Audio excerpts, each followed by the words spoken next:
Hello मैं विशाली, कैसे हो आप सब। आज इस वीडियो में डिटेल में डिस्कस करेंगे जो भी स्टूडेंट गेट 2026 की प्रिपरेशन कर रहे हैं तो क्या स्ट्रेटेजी रख सकते हैं इस समय। And early start is always a positive move for everyone. अगर आप जल्दी तैयारी करेंगे तो आपके लिए बहुत बेहतर होगा। अब इसमें कौन कौन से कैटेगरी ऑफ स्टूडेंट्स आएंगे इस वीडियो में मैं आपको क्या बताने वाली हूँ।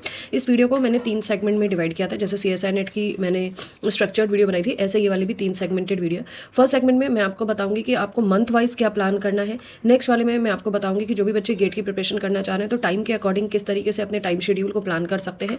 उसके अलावा मैं आपको बताऊंगी कौन से ऐसे इंपॉर्टेंट टॉपिक्स हैं जिन पे आप 1 या 2 महीने अभी से काम करना शुरू कर सकते हैं अपने गेट की प्रिपरेशन को लेके। अब जो बच्चे इंजीनियरिंग बैकग्राउंड के हैं वो भी इसको देख सकते हैं, जो बच्चे ह्यूमैनिटीज़ के हैं वो भी देख सकते हैं, और जो साइंसेस के हैं वो भी इसको देख सकते हैं। एक जनरल वीडियो है, या जो बच्चे मैथमेटिक्स से देख रहे हैं वो भी इसको देख सकते हैं। तो सबसे इंपॉर्टेंट पॉइंट है कि आपके पास, अगर आप अर्ली स्टार्ट करना चाह रहे हैं, I am saying to start GATE 2027 preparation right now.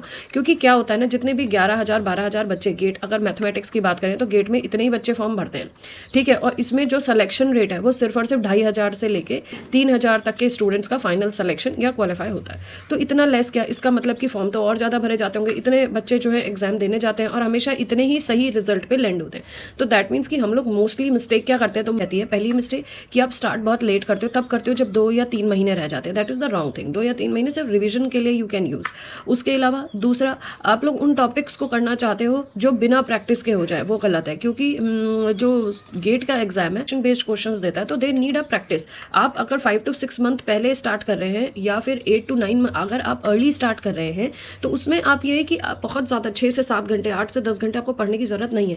आप सिर्फ और सिर्फ दिन के 2 या 3 घंटे निकाल के भी आप अपना काम कर सकते हैं। अब इसमें क्या प्लस पॉइंट है, जो बच्चे कॉलेज गोइंग है, या जो लोग वर्किंग है, या जो लोग सिर्फ या जो लोग वर्किंग है, या जो लोग ऐसे हैं जो मैरिड लेडीज़ हैं, या ऐसे बच्चे हैं जिनको थोड़े ही टाइम पे देना है हर दिन गेट का, और गेट 2027 वाला क्वालिफाई करना है। तो उन कैटेगरी ऑफ बच्चों के लिए ये अर्ली स्टार्ट मूव जो है ये बहुत ही इंपॉर्टेंट है। और दूसरी बात, ऐसे बच्चे जो CSI नेट को टारगेट नहीं कर रहे हैं, वो सिर्फ और सिर्फ गेट एग्जाम को ही टारगेट करना चाह रहे हैं, तो तब उन बच्चों के लिए भी ये वीडियो बहुत हेल्पफुल रहेगी। ध्यान से समझिएगा, स्ट्रक्चर्ड वे में तीनों चीज़ें आपको मैं बताऊंगी। तो डिटेल में स्टार्ट करने से पहले मैं आपको इन्फॉर्मेशन देना चाहती हूँ। जो भी बच्चे अगर प्रिपरेशन स्टार्ट करना चाह रहे हैं CSI नेट की, तो मेरी ऐप का नाम है धी लर्न एंड ग्रो। इस ऐप के अंदर, या फिर आप वेबसाइट में भी जा सकते हैं जो है www.onlinetutorialbyvishali.com। इस वेबसाइट में भी जाके आप लाइव बैच, अगर जून का ज्वाइन करने में इंटरेस्टेड है तो उसको ज्वाइन कर सकते हैं। दिसंबर का सेम ही प्राइस मैंने दिसंबर के भी रखा है। अगर दिसंबर 26 वाले बैच को भी हम स्टार्ट कर देंगे इस बार अर्ली। अगर आप दिसंबर वाले बैच के लिए चाहते हैं तो एनरोलमेंट स्टार्ट हो गए हैं, आप उसमें अर्ली बर्ड लगा के एनरोलमेंट स्टार्ट कर सकते हैं। अगर आपकी कोई भी क्वेरी है दिसंबर वाले बैच से रिलेटेड तो आप मेरे नंबर 8860338338 से कनेक्ट कर सकते हो, जिसमें जो बैच का प्राइस है इतना आपको इसमें थोड़ा डिस्काउंट प्रोवाइड किया जाएगा। आप इसमें एनरोल कर सकते हैं, जिसमें आपको सारे हैंड रिटन नोट्स, आपको क्लासेस, आपको अप्लाइड, आपको एप्टीट्यूड, आपको टेस्ट सीरीज सब कुछ अवेलेबल होगी, और and everything is included in this price itself. ये बैच दिसंबर का। इसके बाद बात करें, अगर कुछ बच्चे ऐसे जैसे क्वेरीज लाते हैं जून 2027 बैच के लिए, तो उस बैच के लिए भी आप हमसे कनेक्ट कर सकते हैं। अगर आप गेट 2027 बैच के लिए, लाइव बैच के लिए कनेक्ट करना चाहते हैं तो भी यहाँ पे लाइव बैच आ चुका है। आप अगर IIT जैम के लिए लाइव बैच के लिए कनेक्ट करना चाहते हैं तो भी हमसे बात कर सकते हैं। अगर CUET PG के लिए CUET PG से CUET PG की प्रिपरेशन करना चाहते हैं तो यहाँ के लाइव बैचेस के लिए कनेक्ट कर सकते हैं। अब अगर रिकॉर्डेड बैच चाहिए गेट का और CSI नेट का, कुछ बच्चे जो ऑलरेडी ज्वाइन हो चुके हैं इस बैच में गेट के लिए और CSI नेट के लिए, तो उसके लिए कनेक्ट हो सकते हैं। अगर आप रिकॉर्डेड बैच परचेज करना चाहते हैं CSI नेट दिसंबर वाले के लिए, तो उसके लिए भी आप कनेक्ट कर सकते हैं, ठीक है। अब आपके लिए एक और बैच की इन्फॉर्मेशन, मैं एक बैच स्टार्ट करने वाली हूँ 13 या 14 मई के अराउंड, क्योंकि जो एग्जाम आपका होगा वो 15 जून के बाद ही जाएगा मोस्ट प्रोबेबली। मतलब 95% तो ये है कि 15 जून के आसपास एग्जाम हो जाना चाहिए। तो यहाँ पे मैं 1 मंथ का एक बैच स्टार्ट करूंगी। ये बैच जो रहेगा आप लोग का स्टार्ट होगा 13 या 14 मई से, जिसकी क्लासेस आप लोग को टाइमिंग तभी बताई जाएंगी। अगर आप उस बैच में इंटरेस्टेड हैं ज्वाइन करने के लिए तो आप मेरे नंबर 8860338338 में कनेक्ट कर सकते हो। ये जो बैच रहेगा ये सिर्फ क्वेश्चन प्रैक्टिस बैच रहेगा, जिसमें आपको हर टॉपिक के अराउंड 10 डेज लगा के सिर्फ और सिर्फ प्रीवियस ईयर क्वेश्चन और न्यू क्वेश्चन की प्रैक्टिस कराई जाएगी, ताकि आप सिर्फ और सिर्फ इसमें PYQs का डिटेल डिस्कशन देखेंगे, जिसमें ज्यादा से ज्यादा क्वेश्चंस प्रैक्टिस आपको करवाई जाएगी। PYQs भी रहेंगे और इसमें न्यू क्वेश्चंस भी रहेंगे। और ये जो बैच रहेगा ये लाइव बैच रहेगा। अगर आप इस बैच से जुड़ना चाहते हैं, ये बैच एक्चुअली उन बच्चों के लिए जो ऑलरेडी प्रिपरेशन कर रहे हैं और चाह रहे हैं कि एग्जाम से पहले हम सिर्फ CSI net previous year questions और न्यू क्वेश्चंस पे फोकस्ड होकर अपनी प्रिपरेशन करें। और आप लोग ये बहुत अच्छे से जानते हो कि मेरी स्ट्रेटेजी किसी भी क्वेश्चन को कराने की क्या रहती है, किस तरीके से मैं आपको क्वेश्चन का स्टेटमेंट, ऑप्शंस और उनके एक्सप्लेनेशन को बताती हूँ। तो अगर आप चाहते हैं इस बैच में जुड़ना तो आप मेरे नंबर पर कनेक्ट करके मुझसे बात कर सकते हैं। और इसकी फीस, आप इस बैच का प्राइस आपका इतना बहुत ही मिनिमल प्राइस रहेगा, इतना रहेगा जो कि वैलिड रहेगा आपके एग्जाम के दिन तक। मतलब अगर जून में एग्जाम हो तो जून एंड तक वैलिड रहेगा। 2 महीने का बैच रहेगा जिसमें आपको डिटेल प्रैक्टिस क्वेश्चंस की कराई जाएगी और सारे सब्जेक्ट्स की ही कराई जाएगी, ठीक है। सो स्टार्ट करते हैं वीडियो को। आप early preparation of GATE exam शुरू कर लेते हैं तो आप अपने स्ट्रॉन्ग कॉन्सेप्ट्स पे काम करना शुरू करिए, PYQs की प्रैक्टिस करना शुरू करिए। अब आप जैसे 2 महीने पहले करते हो तो एक सिर में बर्डन जैसा हो जाता है कि यार 25 से 30 प्रीवियस ईयर को नहीं कराने, बच्चे से प्रीवियस ईयर ही कर रहे हैं, ना घूमने जा रहे हैं, ना कुछ कर रहे हैं, बस पढ़ ही रहे हैं, ना आप किसी और चीज़ पे ध्यान दे पा रहे हो। तो बेटर है कि अर्ली स्टार्ट करो, उसको हल्के हल्के हल्के हल्के करते रहो, तो that will going to help you.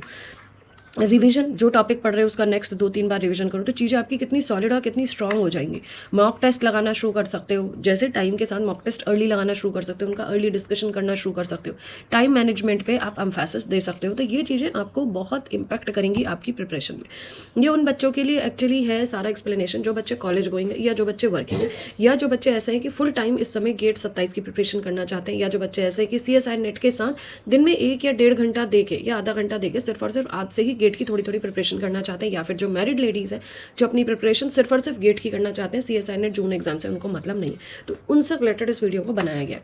सबसे फर्स्ट फेज़ में आप अपने जो मंथ्स हैं वो किस तरीके से डिवाइड करेंगे। फर्स्ट फेज़ में आपका डिवीजन रहेगा अप्रैल से लेकर अगस्त तक के मंथ में, जिसमें आप डेली 3 से 4 घंटे दे सकते हैं। उसमें आप क्वेश्चंस को ज़्यादा से ज़्यादा करेंगे, लेकिन पहले उनके थ्योरी के कॉन्सेप्ट सीखेंगे, जैसे कि आपको अप्लाइड में टॉपिक्स ऐड कर सकते हैं, आप प्योर के टॉपिक्स ऐड कर सकते हैं, उनके बेसिक कॉन्सेप्ट्स को क्लियर करें, उनके नोट्स बनाएं और प्रीवियस ईयर की प्रैक्टिस करना शुरू करें। नेक्स्ट सितंबर से लेकर दिसंबर तक के मंथ में जो आपकी प्रिपरेशन होगी, तो ये थोड़ी जो आप पहले से बिल्ड कर चुके हो कॉन्सेप्ट, वो इस समय फ्लरिश होना शुरू हो जाएंगे, क्योंकि ऑलरेडी अप्रैल मिड चली, मतलब मिड से ज़्यादा हो गया है। अप्रैल ख़त्म ही हो गया, तो मई और जून, इसके बाद तो आपको 6 ही महीने मिलेंगे फरवरी तक की प्रिपरेशन करने के लिए। तो इन 2 महीनों में सिलेबस नहीं पता है तो वो देख सकते हो, प्रीवियस ईयर क्वेश्चंस का पता नहीं है तो वो देख सकते हो, अपनी प्रिपरेशन के लिए 1-1 1.5 घंटा निकाल के शुरू कर सकते हो। तो अप्रैल से अगस्त तक का एक फाउंडेशन टाइम है जिसमें आप आगे की प्रिपरेशन के लिए बेस इस समय बना के चल सकते हैं, जो भी बच्चे गेट एग्जाम को टारगेट कर रहे हैं। तो अब जैसे सितंबर से दिसंबर ये आपका पीक टाइम है, जिसमें आपको ज़्यादा से ज़्यादा सिलेबस, ज़्यादा से ज़्यादा प्रीवियस ईयर क्वेश्चन डिस्कस करने हैं, क्योंकि जनवरी के टाइम पे आपको सिर्फ और सिर्फ प्रीवियस ईयर का रिविजन करना है। तो इसमें 5 से 6 घंटा पढ़ना शुरू करेंगे, सिलेबस पूरा कंप्लीट कर देंगे दिसंबर तक, सब्जेक्ट वाइज टेस्ट स्टार्ट कर देंगे, उसके बाद वीक टॉपिक्स जो जो टेस्ट वाइज पता चलेंगे उनका इंप्रूवमेंट करना शुरू कर देंगे। जनवरी से एंड तक एक तरीके से आपका रिविजन फेज हो सकता है, आप कह सकते हो, या फिर आपका रैंक इंप्रूवमेंट फेज हो सकता है कि आप ऑलरेडी तैयार कर चुके हो और इसको किस तरीके से और इंप्रूव आपको करने के लेवल तक आप पहुंच गए हो। Now you have to upgrade yourself slowly to a next level. वो काम आप करोगे जनवरी से आपके एग्जाम तक। Most probably first week, second week या थर्ड वीक के अंदर आपका गेट का एग्जाम खत्म हो जाता है, चाहे वो किसी भी कैटेगरी का। तो इसी तरीके से रैंक बूस्ट फेज भी आप इसको कह सकते हो, रैंक इंप्रूवमेंट फेज कह सकते हो, जिसमें आप टोटली जो टेस्ट सीरीज़ है उनको लगाएंगे। मैं पहले भी कह चुकी, जो बच्चे मतलब ऐसे कि टेस्ट सीरीज़ लेना नहीं चाहते किसी भी रीज़न से, चाहे फिर फाइनेंशियल रीज़न हो या आप नहीं करना चाहते, तो आप अपने पूरे प्रीवियस ईयर क्वेश्चंस को वही 3 घंटे के सेटलमेंट में बैठ के करिए और सोचिए कि उसको और किस तरीके से क्वेश्चंस को सोचा जा सकता है। तो वो भी एक तरीका है, अगर आप टेस्ट सीरीज़ बिल्कुल भी नहीं लेना चाहते हैं तो प्रीवियस ईयर का रिविजन करिए, फॉर्मूले का रिविजन करिए, which is very very important. और speed and time management and accuracy, GATE में तो ये तीनों चीज़ें बहुत काम पे आती हैं कि आप एक्यूरेटली काम करें। अगर आपकी 90 to 95% एक्यूरेसी बन जाती है ना, तो आपका गेट का एग्जाम वैसे ही क्वालिफाई हो जाता है, क्योंकि गेट में ज़्यादा क्वेश्चन आपके एप्लीकेशन बेस्ड आते हैं। They ask you to solve the question and get me the answer, और ये हम पूरा क्वेश्चन सही करें, आंसर अगर सही नहीं लिखा तो आपका पूरी मेहनत वो 10-12 मिनट की, या फिर पूरी मेहनत वो 3-4 मिनट की बर्बाद हो जाती है। तो इसलिए बेटर है कि प्रैक्टिस पे बहुत ज़्यादा ध्यान दें गेट के दौरान और एक्यूरेसी पे बहुत ज़्यादा ध्यान दें। अब बात करते हैं टाइम टेबल की। जो भी स्टूडेंट वर्किंग है या फिर कॉलेज गोइंग है, उनके लिए अभी टाइम टेबल में यह है कि 3 से 4 घंटा निकालने की कोशिश करो। मिनिमम आप निकालो 2 घंटा अभी से, और मैक्सिमम निकालो 4 घंटा लग रहा है। 2 घंटा जैसे कॉलेज जाने से पहले 1 घंटा और आने के बाद 1 घंटा इस पर काम कर सकते हो। कोई भी एक छोटे टॉपिक पकड़ के जो हाईली वेटेज हो उससे स्टार्ट कर लो। जो बच्चे 4 घंटे के हिसाब से तैयारी करना चाह रहे हैं तो कॉलेज या ऑफिस या जहाँ जाने से पहले 1 घंटा पहले जल्दी उठ जाओ, 5 से 6 लगा लो, फिर तैयार हो जाओ जाने के लिए। That way you can do. दिन में 1 से 1.5 घंटा अगर वहाँ पे पढ़ने का मौका मिल जाए तो आधे घंटे की स्लॉट लगा लो जहाँ पे भी काम करते हो, और नहीं होता है तो रात को 1.5 घंटे का स्लॉट लगा लो। तो 2.5 से 3 घंटा तुम इस समय से हल्के हर दिन लगाना शुरू करो। That will going to help you. अब जो बच्चे ऐसे हैं, या फिर जिनमें जो मैरिड लेडीज़ हैं ये कह सकते हैं, या फिर ऐसे हैं कि जो बच्चे कॉलेज अभी फिनिश हो गया और अभी सिर्फ प्रिपरेशन मोड में है, तो प्रिपरेटरी मोड के जो बच्चे, वो वाले बच्चे, या जो बच्चे जो फुल टाइम सिर्फ प्रिपरेशन करने का ही सोच रहे हैं और अभी उनके दिमाग में कुछ नहीं है, तो वो अपने 6 से 8 घंटे निकाल के गेट की प्रिपरेशन कर सकते हैं। I am not talking about CSI net. 6 से 8 घंटे निकाल के गेट की प्रिपरेशन कर सकते हैं। तो उनका फर्स्ट इंपॉर्टेंट होना चाहिए कि सिलेबस के अकॉर्डिंग कौन कौन से हाईली वेटेज टॉपिक है, ये सारी चीज़ पे काम करना शुरू करो कि हाईली वेटेज टॉपिक कौन कौन से हैं। उसके अलावा ये है कि आपके प्रिपरेशन वाले टॉपिक कौन से, जिनको आप प्रिपेयर करना शुरू करोगे, प्रिपरेशन करना स्टार्ट करोगे, उन टॉपिक्स को पकड़ के आप अपने दिन को इस तरीके से डिवाइड करोगे। जैसे सुबह का 2 घंटा उस टॉपिक का न्यू टॉपिक्स उसमें से ऐड करने का दे दिया, फिर उसके बाद 2 घंटे से लेकर 1.5 घंटा इसमें आपने एप्टीट्यूड के पोर्शन, यहाँ पे हम एप्टीट्यूड भी लेके लेके चलेंगे। एप्टीट्यूड के पोर्शन को दे दिए, यहाँ पे आपने न्यू टॉपिक्स ऐड कर दिए। फिर उसके बाद जो आपको थोड़ी देर पावर नैप लेनी है, लंच करना है, वो आप कर लोगे। उसके बाद फिर आधे घंटे की सिटिंग में आपने जो पढ़ा है उसका रिविजन कर लिया, तो यहाँ पे आपके 4 घंटे चले जाएंगे। फिर रात को 1 से 1.5 घंटा रात को दूसरा टॉपिक आप स्टार्ट कर सकते हो। इससे रिलेटेड मैं ये बताना चाहूँगी, जो भी बच्चे गेट 27 की प्रिपरेशन कर रहे हैं या फिर जो मैरिड लेडीज़ हैं उनको नहीं समझ में आ रहा, मन है कि गेट का एग्जाम या CSI नेट का एग्जाम क्वालिफाई करें, किस तरीके से मैम फिर से शुरुआत करें, या हमारा गैप हो गया है, जो बच्चे अनमैरिड हैं और उनका गैप हो गया प्रिपरेशन में, या ऐसे बच्चे हैं जो कि ऑलरेडी कहीं जॉब कर रहे हैं और फिर से स्टार्ट करना चाहते हैं और आपको नहीं समझ में आ रहा how to kick start these preparation for GATE and CSI NET. कम से कम 2 या 3 साल से मैंने मेंटोरशिप सेशन स्टार्ट कर रखा है।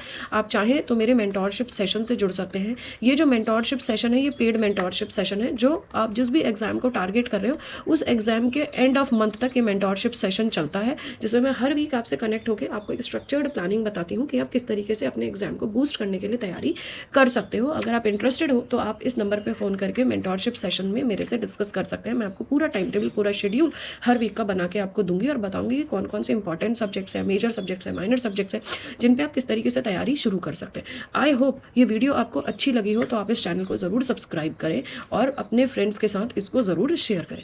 नाउ नेक्स्ट, ऐसे कौन से हाईली वेटेज टॉपिक हैं जो कि आपको तैयार करने हैं एग्जाम पॉइंट ऑफ व्यू से, जो भी बच्चे अर्ली स्टार्ट कर रहे हैं? तो मेरा कहना रहेगा सबसे पहले अप्लाइड पोर्शन को फोकस करिए। देखिए अप्लाइड फोकस पोर्शंस के कौन कौन से ऐसे टॉपिक्स हैं जो आपको पसंद है और एग्जाम में ज़्यादा नंबर क्या रहे हैं, जैसे ODPD, न्यूमेरिकल्स, LPP, इसके अलावा कैलकुलस, ये इंपॉर्टेंट टॉपिक्स हैं जिनके साथ आप स्टार्ट कर सकते हैं। उसके अलावा कोशिश करिए एक दिन में कम से कम 3 से 4 एप्टीट्यूड के क्वेश्चंस भी जरूर लगाइए, जो आपको ज़रूर हेल्प करेगा अपने एग्जाम को बूस्ट करने के लिए। इसके बाद नेक्स्ट वीडियो अगर आप मैसेज करेंगे तो नेक्स्ट वीडियो में लेकर आऊँगी कि कौन कौन से हाईली वेटेज टॉपिक हैं गेट 27 पॉइंट ऑफ व्यू से, जिनको आपको गेट 27 पॉइंट ऑफ व्यू से जो कि आपको तैयार करने शुरू करने चाहिए। तो thank you for joining this, thank you for watching this video and please share this video with your friends and classmates. Thank you.